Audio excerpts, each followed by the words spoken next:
sekarang pemerintah mempunyai program koperasi kelurahan, ini tingkat RW Pak Anim sebagai aktivis sudah lebih dulu memulainya. Karena apabila ekonomi berputar di tingkat yang paling terbawah, minimal RW, maka pendapatan per kapita di wilayah yang bersangkutan akan semakin meningkat. Banyak sekali, bahkan kalau yang di sini besok juga kita kan sudah mau jalanin lagi. Ada 10 koperasi lagi di tingkat RW. Di tingkat RW. Ya. Kita buatin 10 koperasi dan gratis badan hukumnya. Dan koperasi itu adanya di kantor RW atau RW-nya kan saya bangunin mereka.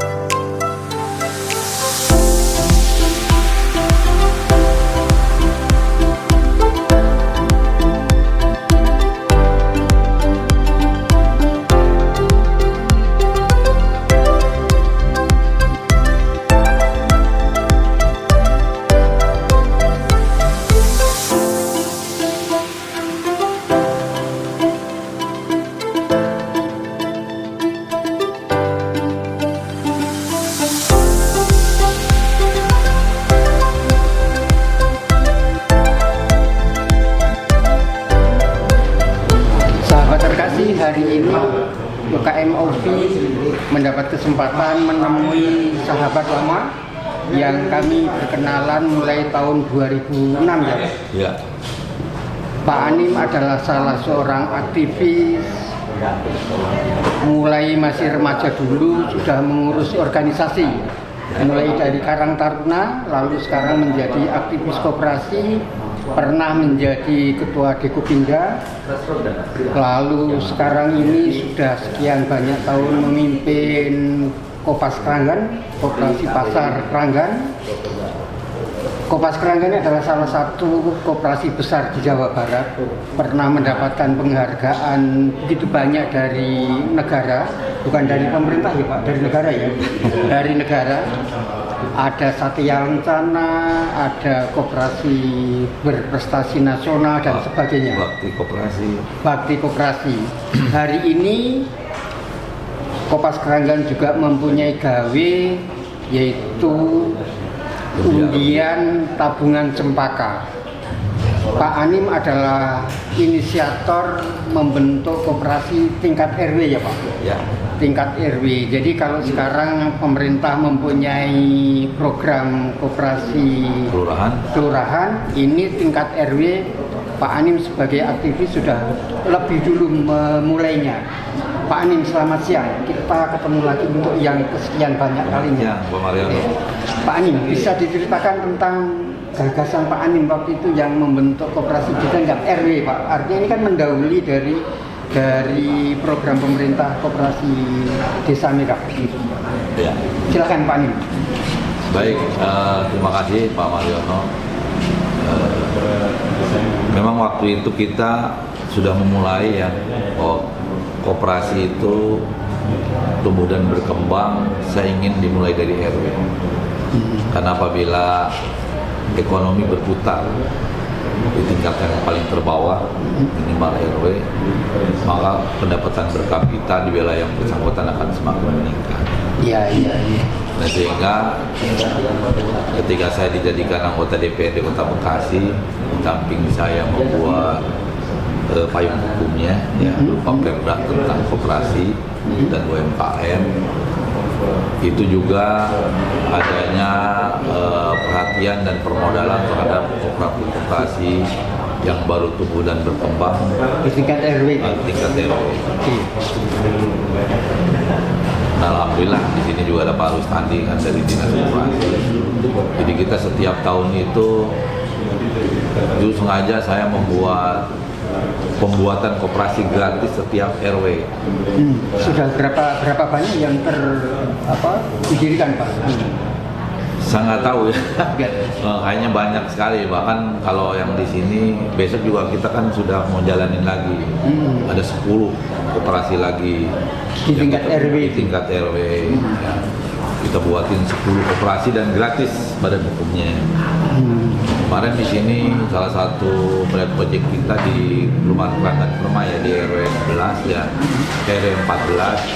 Mereka sudah bisa membayar rekening listrik, PDAM, kemudian juga ada leasing, kemudian juga ada sembako di wilayahnya. Itu alhamdulillah, dan sekarang sudah maju RW 14 Kelurahan Jatisampurna, dan itu salah satunya saya bekerja sama dengan dinas terkait ya di wilayah Kota Bekasi, dan koperasi pembentukan koperasi RW sekaligus kita pendampingannya gitu. Kalau dibentuk yang mendampingi. Ya.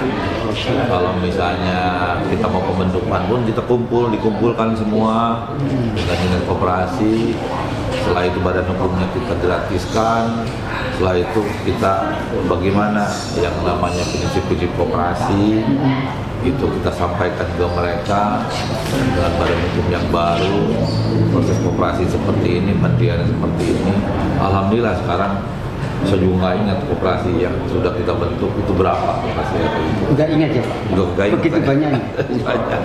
Nah Pak, kan ini kan menarik, artinya gini, Pak Anim sebagai tokoh masyarakat yang juga politisi di Kota Bekasi, anggota DPRD sudah 3 periode ya Pak? 4 periode.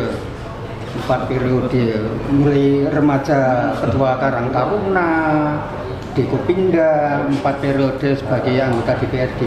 Pak, Bapak melihat kesempatan koperasi di RW dengan adanya koperasi Desa Merah Putih itu akan seperti apa Pak? Ya,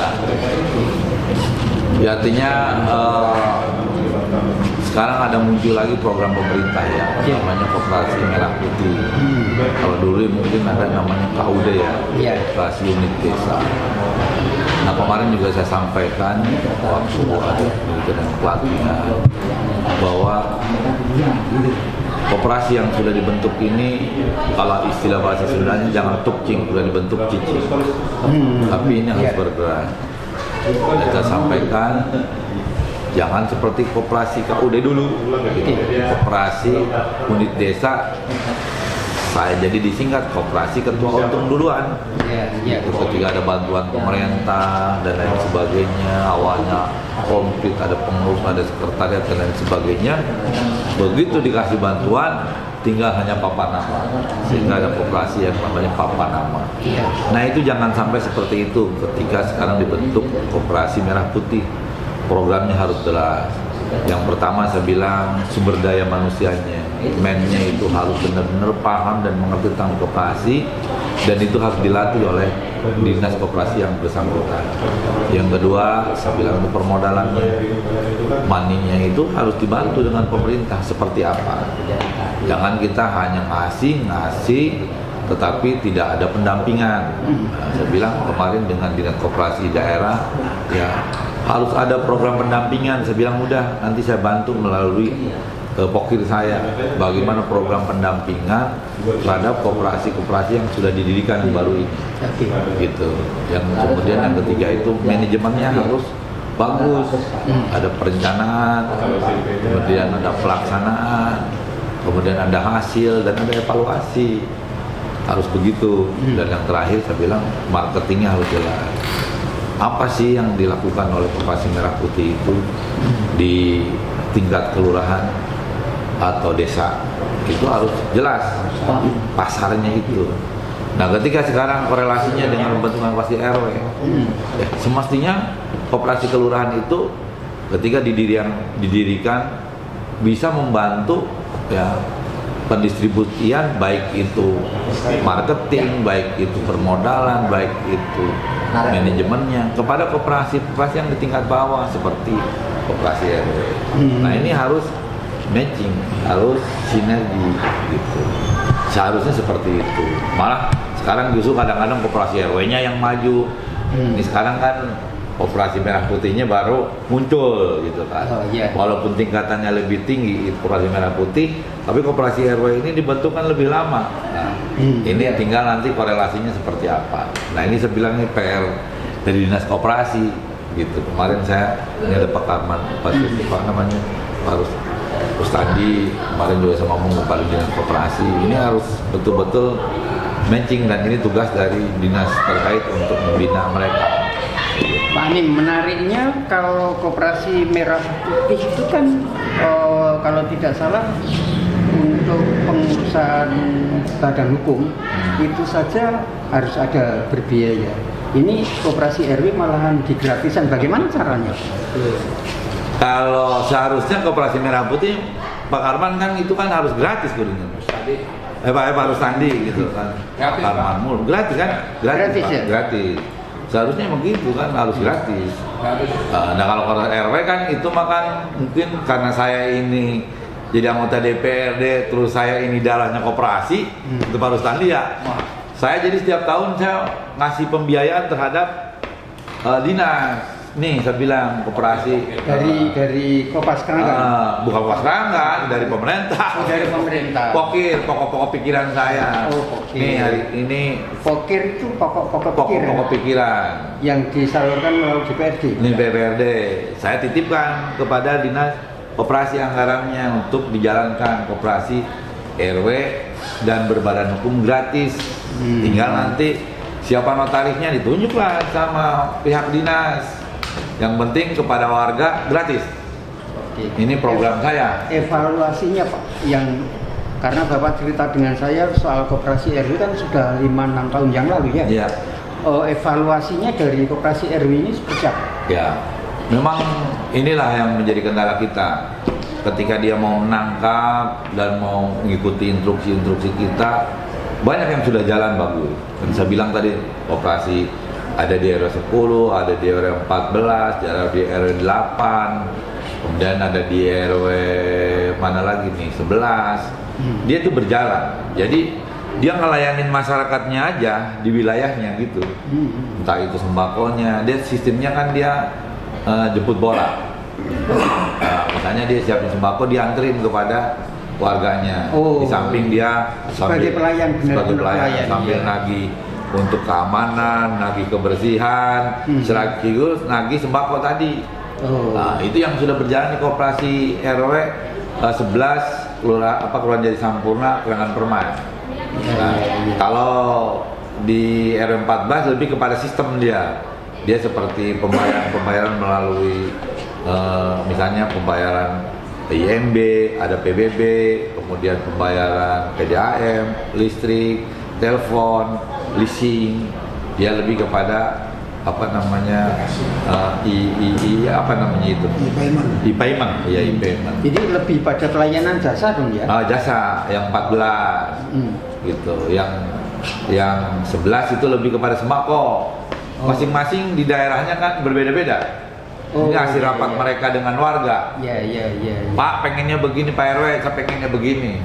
Dan koperasi itu adanya di kantor RW atau RW-nya kan saya bangunin mereka.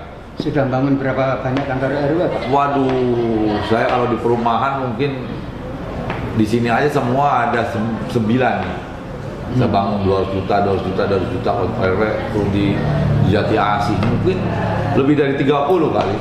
Pak Anim, Pak Anim kan Bapak sebenarnya dulu nggak punya cita-cita menjadi orang koperasi. Menurut pengakuan yang dulu gitu. Iya. Kok sekarang menjadi begitu antusias membangun perkoperasian, apa latar belakang kemudian? Bukan yang dulu gitu. Mungkin perjalanan hidup kali ya. Allah telah mentakdirkan begitu ya. Kadang-kadang kan apapun yang menurut kita awalnya mungkin tidak suka, ketika Allah menggerakkan kan bisa terjadi kan. Iya. Karena kalau saya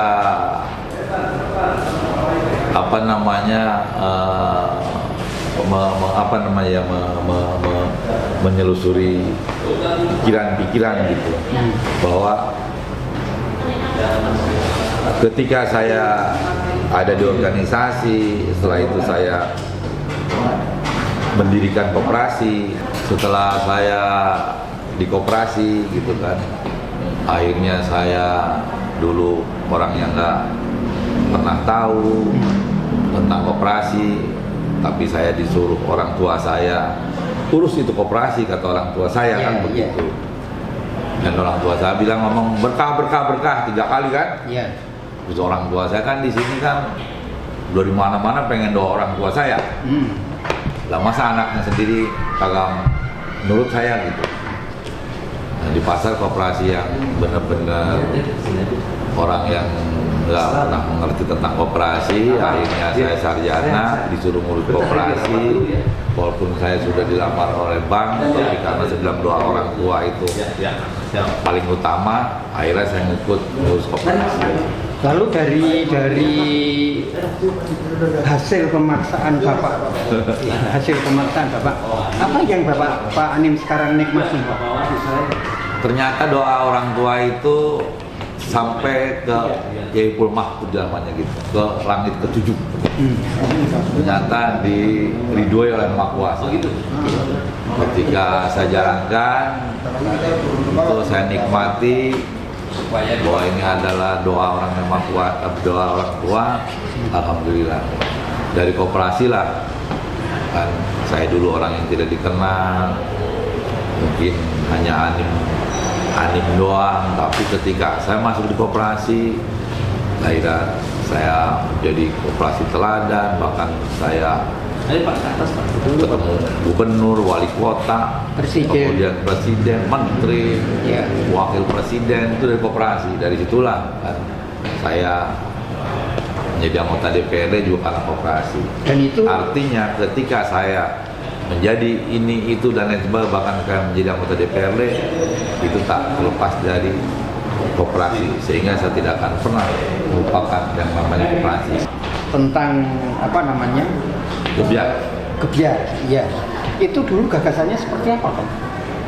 Iya, jadi gini. Dulu yang namanya nabung di bank itu kan, naruh di koperasi itu kan butuh trust ya, butuh kepercayaan.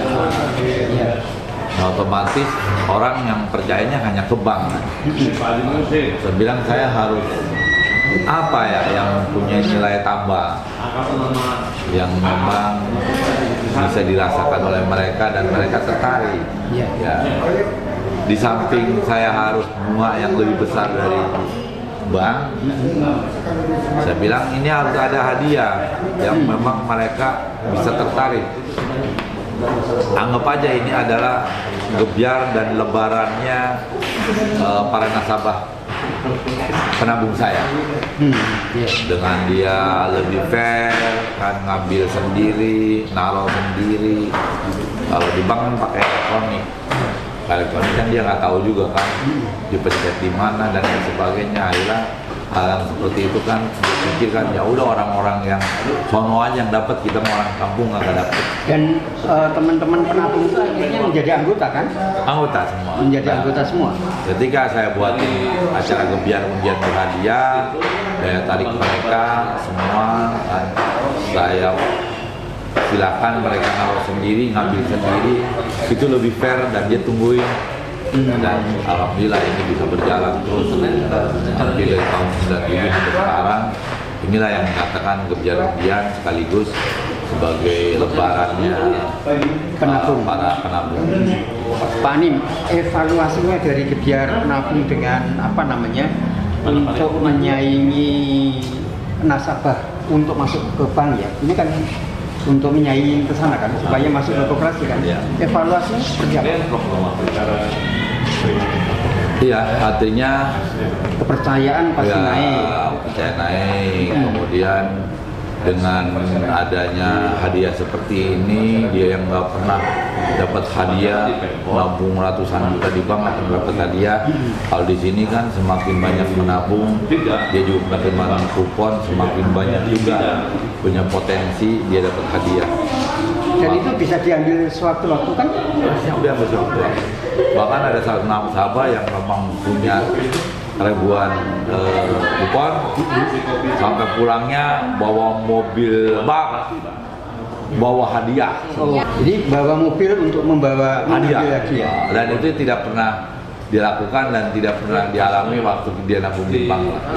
Gitu. Iya, iya. Sampai kayak begitu. Jadi kalau kepercayaan sudah terbangun seperti itu, kan masyarakat semakin banyak yang menjadi anggota. Iya. Berapa anggota Komnas Perlindungan sekarang? Sekarang udah hampir 1.200 Hampir 1.200. yang menjadi anggota, tapi yang penabung itu ada 8.000 orang penabung. Bapak, kalau mereka teman-teman itu hanya menjadi penabung, apakah nanti Bapak tidak khawatir dengan kebijakan yang terkait dengan OJK? Kalau mereka teman-teman tidak langsung menjadi anggota semua gitu? Nah ini sekarang ini kita karena kita sudah menjadi